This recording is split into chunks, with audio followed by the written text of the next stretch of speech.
아멘. 참 잘 나오셨습니다. 레벌스톡에서 신고가 들어왔대요. 하도 색소폰 소리 누가 연습을 많이 해가지고 이렇게 신고가 들어왔답니다. 윤 장로님 정말 많이 찬양이 너무 좋았습니다. 하나님 영광 받으실 줄 믿습니다. 이거 좋았습니다. 이거. 장로님 순간에 뿌이하셨는데 하나님 영광 받으신 줄 믿습니다. 옆에 계신 분 잠깐 인사합시다. 참 잘 나오셨습니다. 같이 인사했으면 좋겠습니다. 참 잘 나오셨습니다.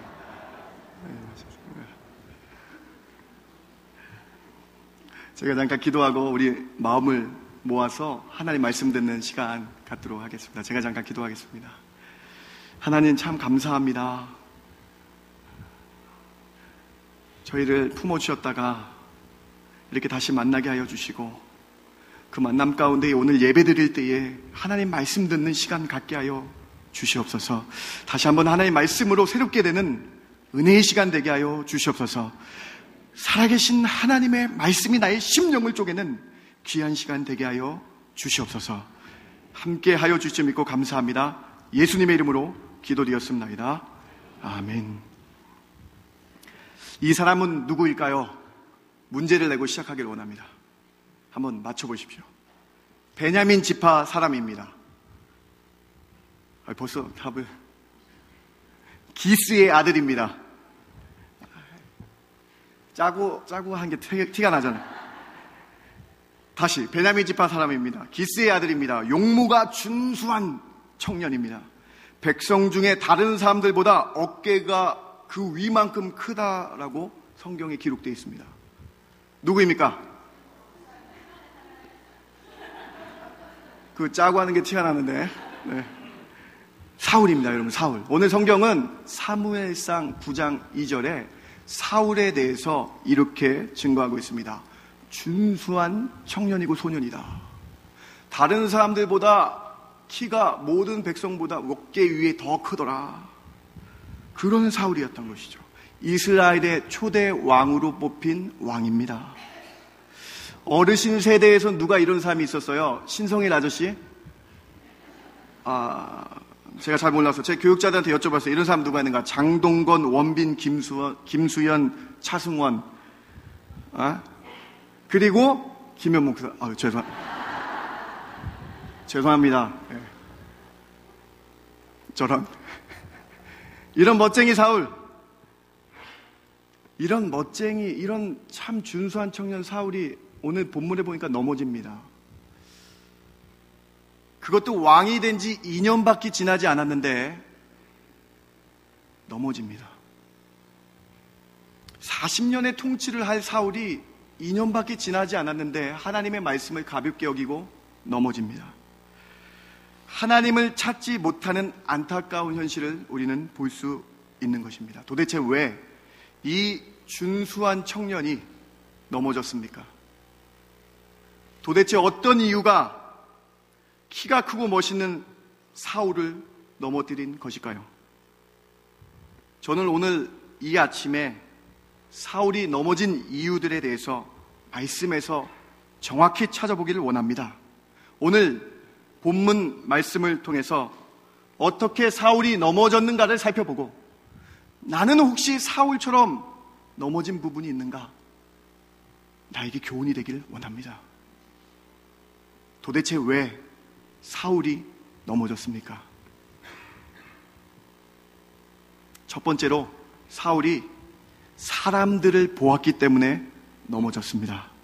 오늘 본문의 배경인 이스라엘은 블레셋과의 전쟁을 앞두고 있었습니다. 이스라엘의 왕인 사울은 전쟁을 위해서 싸울 수 있는 많은 사람들이 필요했습니다. 사울은 사람들을 많이 모으는 것이 전쟁의 승패를 좌우한다고 생각했던 것입니다. 오늘 본문 8절은 이를 이렇게 기록하고 있습니다. 사울은 사무엘이 정한 기한대로 이레 동안을 기다렸으나 사무엘이 길갈로 오지 아니하며 백성이 사울에게서 흩어지는지라. 이스라엘은 전쟁에 나가기 전에 항상 예배를 먼저 드렸습니다. 늘 그랬듯이 이제 블레셋과의 전쟁에 나가기 전에 사무엘 선지자를 모시고 예배를 드리려고 준비하고 있었습니다. 그런데 예배를 주관하는 사무엘 선지자가 정한 날이 되도록 일주일이 지나도 7일, 1회가 지나도록 오지 않고 있는 것입니다. 전쟁을 하려고 사람들, 이스라엘 백성들 다 모아놨는데, 전쟁을 하려면 필요한 사람들 다 모아놨는데 사무엘 선지자가 오지 않고 있는 거예요. 그리고 오늘 본문은 전쟁에 참여할 사람들 다 모아놨는데 사무엘이 약속대로 오지 않으니 백성들이 사울에게서 흩어진다라고 기록하고 있는 것이죠. 이 강조된 부분을 11절에서도 또 성경은 놓치지 않고 기록하고 있는 거예요. 백성은 내게서 흩어지고 있었다. 사무엘이 정한 날에 오지 않아서 흩어지고 있었다. 전쟁을 해야 할 백성들이 흩어집니다. 사울이 초조합니다. 이들이 흩어지고 나면 나는 전쟁을 할 수 없는데 내가 그냥 선지자가 되어서 번제를 드려야 되겠다. 이렇게 큰 범죄를 저지르고 맙니다. 하나님의 말씀, 선지자가 예배를 인도해야 하는 그 말씀을 경히 여기고 사람들의 흩어짐을 보고 하나님의 말씀을 어기고 있는 사울의 넘어짐을 우리는 볼 수 있는 것입니다. 우리도 사울과 같은 실수를 할 수 있습니다. 우리는 사람들을 움직이시는 하나님을 보아야 하는데 전쟁을 하는 그 사람들에게만 초점을 맞추는 실수를 할 수 있다는 것입니다. 사울이 너무나 이해가 됩니다. 전쟁이 코앞인데 사람들이 흩어지니까 겁이 난 것 같습니다. 사람들이 흩어지는 모습을 보니까 흩어지는 사람들만 보이고 하나님이 보이지 않게 되는 것이죠. 전쟁의 도구인 사람들의 흩어짐을 보았기 때문에 전쟁의 승패를 좌우하는 하나님을 못 보게 만드는 것이죠. 정작 사람을 움직이시는 하나님이 안 보이게 되는 것입니다. 때론 우린 돈이라는 도구 때문에 하나님이 보이지 않습니다. 돈이 급해서, 돈이 없어서 하나님이 뭐가 중요하냐 말하곤 합니다. 그러나 그 돈은 수단이고 도구이고 돈을 주시는 분은 하나님임을 잊어서는 안 됩니다. 역대상 29장 12절에 우리에게 이런 귀한 교훈을 주십니다. 같은 마음으로 봉독하기를 원합니다. 부와 귀가 시작.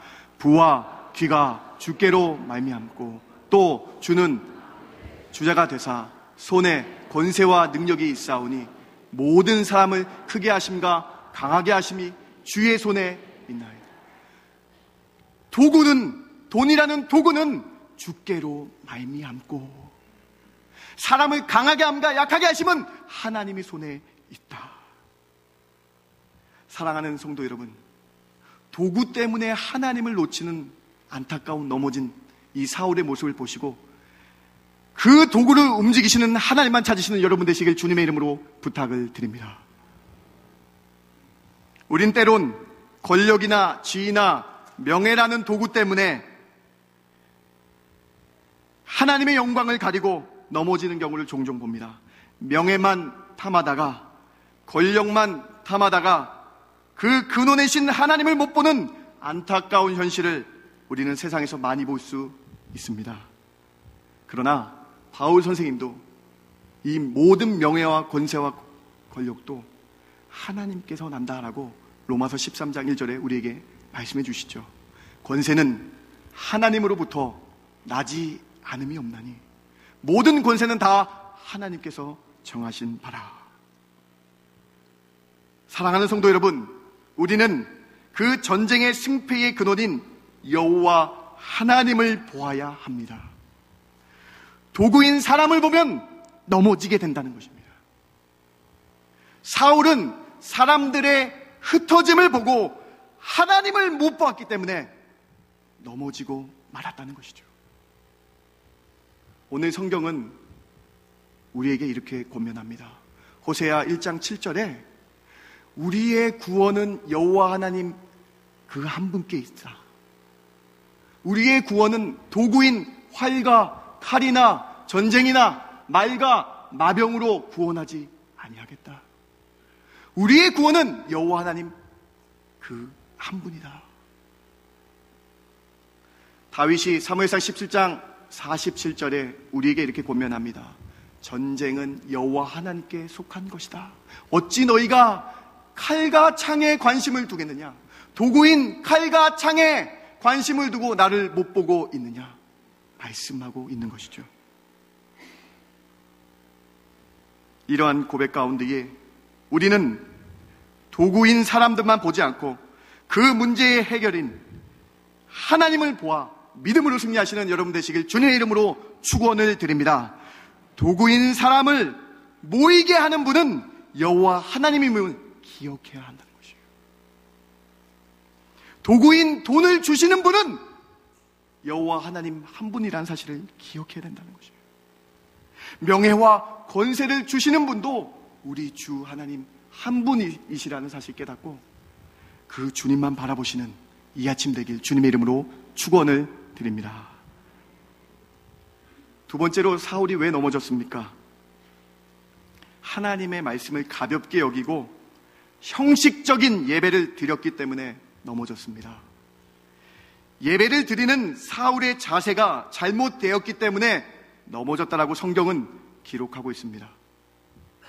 오늘 본문은 사울이 하나님의 말씀을 어떻게 생각하고 있는지를 놓치지 않고 잘 보여줍니다.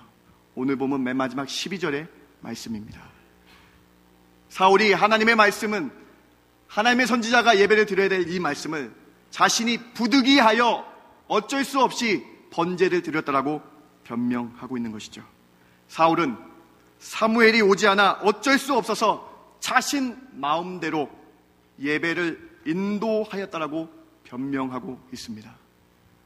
베냐민 지파인 사울은 아무리 왕이라고 하여도 제사를 인도할 권한이 없습니다. 그리고 그가 하나님 앞에 드린 제사는 하나님을 향한 중심과 감사에서 나온 제사가 아니었습니다. 오히려 사람의 흩어짐을 보고 빨리 예배 끝내고 전쟁을 가려는 형식적인 제사였다는 것입니다. 여러분, 사울이 어떤 마음으로 예배를 드렸겠습니까? 사무엘이 오지 않음으로 인해서 백성들이 흩어지는 그 모습을 보고 초조하고 조급함으로 대충 드린 제사였다는 것입니다. 하나님께 온전함으로 드린 예배가 절대로 아니라는 것입니다. 그가 드린 제사는 믿음의 제사가 될 수 없습니다. 두려움에 쌓인 믿음이 없는 제사, 빨리 예배 끝내고 전쟁을 해야겠다는 형식적인 제사, 그 형식적인 예배. 오늘 이 사울 앞에 사울과 같은 이 모습에 우리 주님께서 이렇게 우리에게 권면하십니다. 요한복음 4장 24절에 하나님은 영이시니 예배하는 자가 신령과 진정으로 예배할지니라. 신명기 6장 5절에 모세가 이렇게 고백합니다. 너는 마음을 다하고 뜻을 다하고 힘을 다하여 내 하나님 여호와를 사랑하며 예배하라. 진실함과 마음을 다하고 뜻을 다하고 진실함으로 예배 드리러 나와야 하는데 무늬만 있는 예배, 형식적인 예배가 있다는 것이죠. 오늘 사울은 그런 무늬만 있는 예배를 드리고 있다는 것입니다. 이 사실을 사무엘 선지자가 정확하게 성경에서 이렇게 기록하고 있습니다. 하나님이 받지 않는 예배에 대해서 사무엘 선지자가 이렇게 말씀하고 있는 것이죠. 형식적인 예배의 결과를 사무엘 선지자가 이렇게 우리에게 말씀해 주시고 있는 것이죠. 14절 본문에 사울의 나라, 왕의 나라가 길지 못할 것이다. 형식적인 예배, 명령을 거역하기 때문에 너의 나라가 길지 못할 것이다. 그리고 다른 사람을 구하여 내가 이스라엘 나라를 세우겠다라고 말씀하고 있는 것이죠. 진실함과 신령으로 드리지 않는 예배. 하나님의 말씀을 준비하면서 목회자로 얼마나 마음이 아팠는지 모르겠습니다. 얼마나 제 마음이 찔렸는지 모르겠습니다. 우리는 때로 사울처럼 형식적으로 예배를 드리고 가지 않았나 뒤돌아 보았습니다. 오늘 이 사울의 이 모습이 우리의 예배를 뒤돌아보라는 하나님의 말씀으로 여러분 심령 가운데 임하길 주님의 이름으로 부탁을 드립니다. 주일이니까 당연시 예배 드렸던 내 마음을 내려놓으십시오. 예배에 집중하지 못하고 영의 양식을 먹지 못하겠다고 몸부림치지 않았던 내 모습을 내려놓으십시오. 지금 우리 주님께서 이렇게 우리에게 말씀하십니다. 힘을 다하고 뜻을 다하고 정성을 다하는 예배를 받으실 거야. 다시 신령과 진정의 예배를 드리자. 예배의 회복을 통해서 우리 삶 가운데에 승리하며 나가자. 바울 선생님이 우리에게 이렇게 권면합니다. 우리의 같은 고백이 됐으면 좋겠습니다. 함께 봉독하길 원합니다. 그러므로 시작. 그러므로 형제들아, 내가 하나님의 모든 자비하심으로 너희를 권하노니 너희 몸을 하나님이 기뻐하시는 거룩한 산 제물로 드리라. 이는 너희가 드릴 영적 예배니라. 우리의 몸을 내가 제물이 되고 내가 하나님께 드리든 내 온몸과 정성을 다하여 몸을 드리듯 신령과 진정으로 산 예배를, 영적 예배를 드리자. 다시 진정한 예배로 승리해야 되겠다라는 결심이 오늘 우리 가운데에 생겨나야 된다는 것이죠. 사울이 이런 형식적인 예배를 드린 데에는 하나님의 말씀을 가볍게 여긴 부분이 또한 있습니다. 제사, 예배는 오직 하나님이 택하신 예배자, 선지자, 레위인만이 제사를, 예배를 드릴 수 있었습니다. 그런데 사울은 그 하나님의 말씀을 잊고 가볍게 여기고 자신의 생각대로 예배를 직접 인도하는 안타까운 또 다른 죄악을 볼 수 있는 것이죠.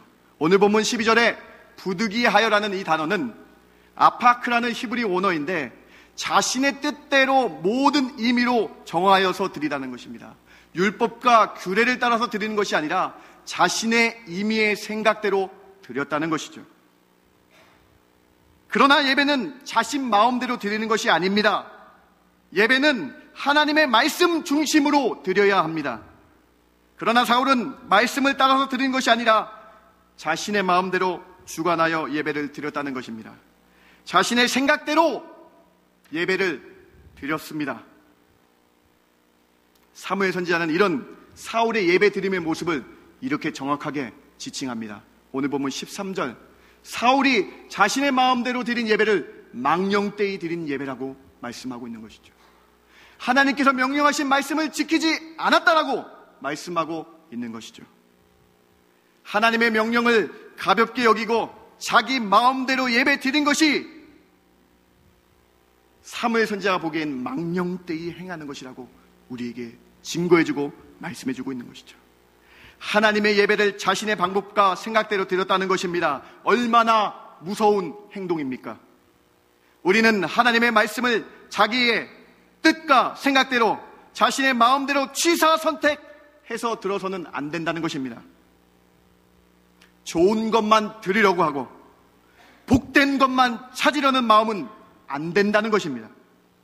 하나님의 명령은 레위인, 선지자, 예배를 인도하는 자가 예배를 인도해야 된다고 말씀하시는데 사울이 이를 경히 여기고 자신의 뜻대로 행하고 있는 것이죠.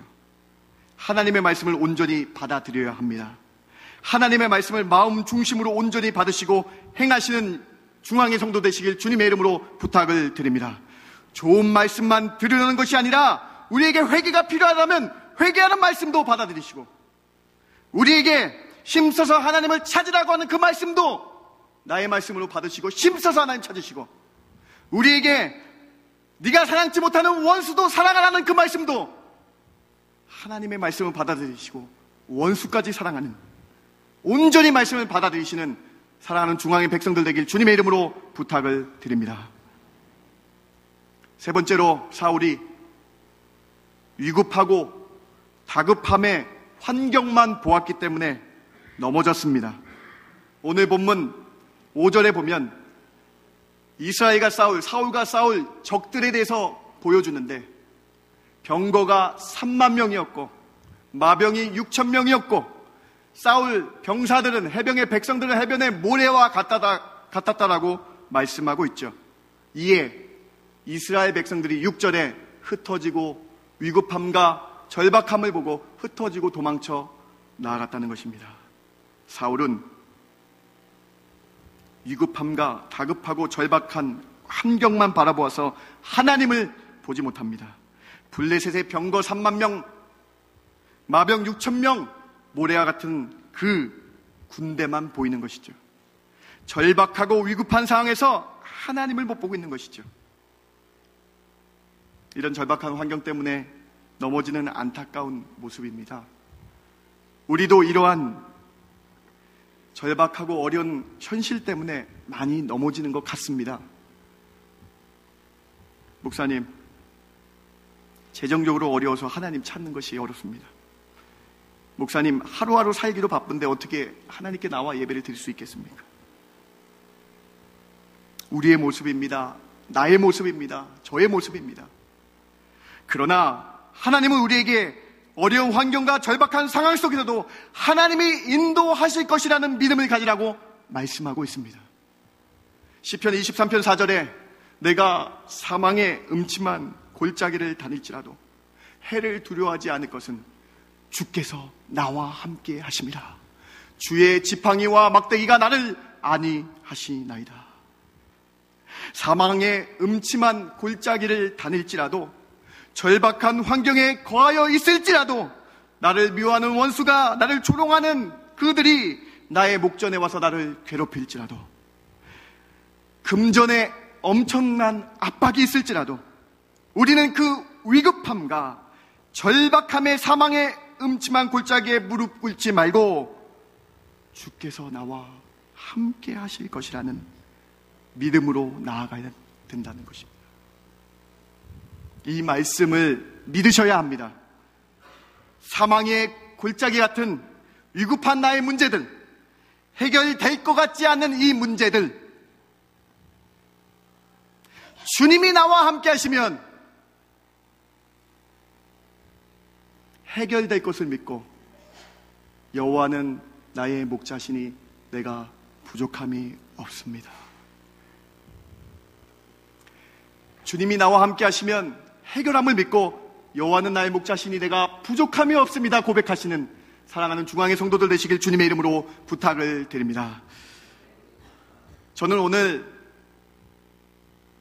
사울에 넘어진 이유들을 세 가지로 살펴보았습니다. 첫째는 도구인 사람을 보고 넘어졌다. 그 도구를 주시는 하나님을 못 보고 도구인 사람들이 흩어지는 보고 넘어졌다는 사실을 우리가 함께 살펴보았습니다. 둘째로 하나님의 말씀을 경히 여기고 형식적으로 대충 예배드린 사울의 자세 때문에 넘어졌다는 사실을 우리가 함께 살펴보았습니다. 마지막으로 위급함과 다급한 상황만 보았기 때문에 넘어진 사울을 보았습니다. 오늘 우리 이 말씀 기억하며 도구를 움직이신 하나님을 보시는 여러분 되시길 주님의 이름으로 부탁을 드립니다. 진정한 예배로 하나님이 기뻐 받으시는 예배로 정말 내 영이 몸부림치며 하나님을 만나겠다라는 온전한 예배로 그렇게 나아가겠다고 고백하시는 여러분 되시길 주님의 이름으로 부탁을 드립니다. 사망의 음침한 골짜기를 지날지라도 위급함과 다급함의 안타까운 현실에 있을지라도 주가 나와 함께 하시면 내가 승리할 수 있겠다라는 믿음의 고백 가지시고 주의 막대기와 지팡이로 인도함을 받으시는 여러분 되시길 주님의 이름으로 축원을 드립니다. 같이 기도하길 원합니다. 잠깐 기도합시다.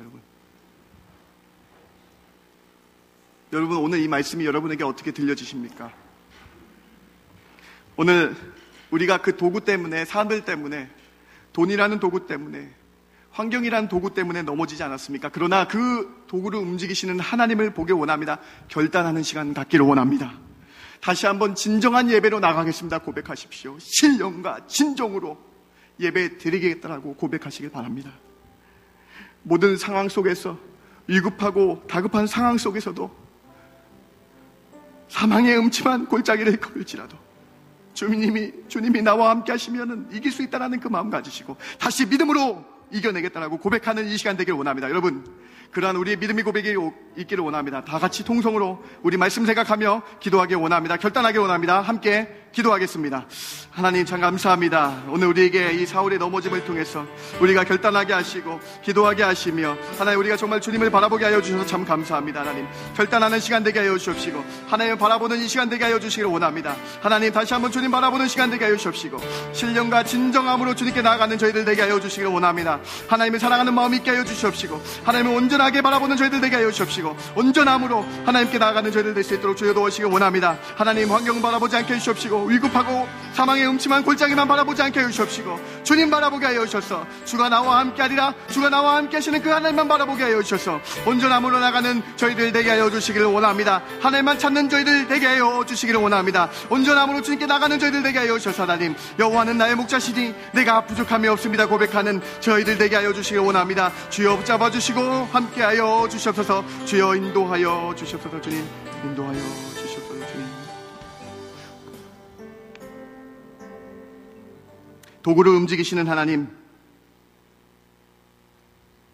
신령과 진정으로 예배드리기 원하시는 하나님, 환경과 위급함과 다급함 때문에 하나님 못 보고 있는 저희들 가운데에 하나님 다시 한번 하나님 찾게 하여 주시옵소서. 다시 한번 믿음으로 영으로 주님께 나가는 저희들 되게 하여 주시옵소서. 그럴 때 하나님 우리가 사울처럼 넘어지는 것이 아니라 말씀 붙들고, 주님이 함께 하시는 그 말씀 붙들고, 주님이 나와 함께 하시니 내가 부족함이 없습니다 고백하는 믿음의 백성들 되게 하여 주시옵소서. 그 고백 가운데 하나님 형통함의 역사가 저희들 삶 가운데에 하나하나 일어나게 하여 주시옵소서. 모든 것이 합력하여 선하게 인도하신 하나님의 능력이 있게 하여 주시옵소서. 하나님 결단하는 모든 지체 가운데에 하나님의 놀라운 은혜로, 막대기와 지팡이로 안위하시는 은혜로 함께 하여 주시옵소서. 믿음의 고백 있게 하여 주시며 믿고 감사하며 예수님의 이름으로 간절히 기도드렸습나이다. 아멘.